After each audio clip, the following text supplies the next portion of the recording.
राधे राधे दोस्तों। Life science का वह इम्पोर्टेंट क्वेश्चन जो 2025 में आने वाला है, यह क्वेश्चंस लगभग सभी टेस्ट पेपरों में अवेलेबल है। ज़्यादा से ज़्यादा वो टेस्ट पेपर जो स्कूलों से दिया जाता है, वो टेस्ट पेपरों में ज़्यादा यह क्वेश्चंस अवेलेबल है। तो वह कौन कौन से क्वेश्चंस है जो माध्यमिक में इम्पोर्टेंट होने वाला है, आइए देख लेते हैं। फर्स्ट क्वेश्चंस क्या है, ये सभी क्वेश्चंस 5 मार्क्स का होने वाला है। तो फर्स्ट क्वेश्चंस क्या है देख लेते हैं। यदि हीमोफीलिया बीमारी के वाहक स्त्री की शादी एक सामान्य पुरुष से होती है तो उनके बच्चों में से कितने प्रतिशत हीमोफीलिया बीमारी से प्रभावित होता है, चेकर बोर्ड के माध्यम से निर्धारित करें। नंबर 2, मनुष्य के विभिन्न गतिविधियों में नाइट्रोजन चक्र को कैसे प्रभावित करती है, ग्लोबल वार्मिंग के 2 हानिकारक प्रभावों का उल्लेख करें। ये इम्पॉर्टेंट है। उसके बाद यहाँ पर 3 ऐसे क्वेश्चन है, मतलब 3, 4, 5 जो एक ही जैसे हैं। एक मधुमक्खी के छत्ते में श्रमिक मधुमक्खियाँ अन्य श्रमिक मधुमक्खियों को भोजन के स्रोत के बारे में कैसे जानकारी देती है। मधुमक्खियों के व्यवहार की प्रमुख विशेषताओं का उल्लेख करें। फिर मधुमक्खी के वैगल डांस से क्या तात्पर्य है, ये पढ़े, ये थोड़ा अच्छी तरह से पढ़े। उसके बाद 6 नंबर क्वेश्चंस क्या है। शुद्ध काले और खुरदरे बालों वाले गिनीपिग और समरूप खुरदरे बालों वाले गिनीपिग के संकरण से दूसरी पीढ़ी में लक्षणों का फिनोटाइप अनुपात चेकर बोर्ड के माध्यम से दिखाएं। 7 नंबर, लिंग निर्धारण में पिता की भूमिका को बोर्ड या चेकर बोर्ड के माध्यम से स्पष्ट करें।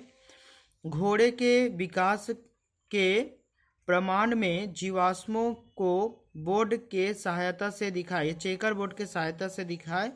हॉटस्पॉट क्या है, उसके संरक्षण के कारण लिखें। 9 नंबर, जीवन की उत्पत्ति के संबंध में मिलर और उरे का क्या योगदान था, कोआ सर्वेट किसे कहते हैं। लेमार्कवाद और डार्विनवाद में क्या अंतर है, ये लिखें। नई प्रजातियों की उत्पत्ति के संदर्भ में डार्विनवाद के सिद्धांत पर चर्चा करें।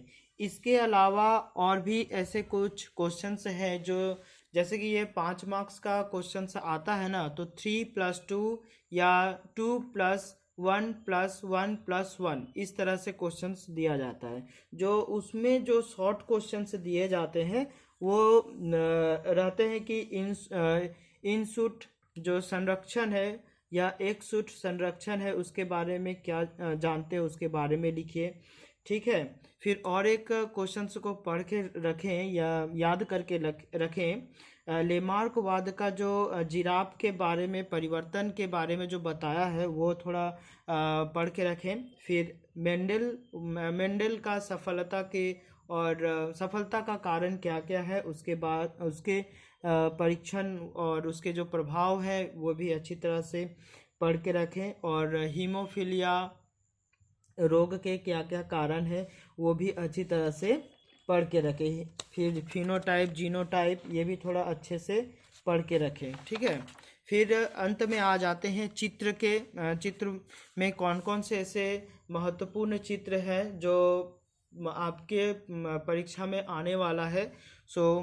1 नंबर है मानव आँख के नेत्र गोलक, ये इम्पोर्टेंट होने वाला है। ठीक है। पशु कोशिका में माइटोसिस विभाजन के मेटाफेज अवस्था का चित्र बनाएं। ठीक।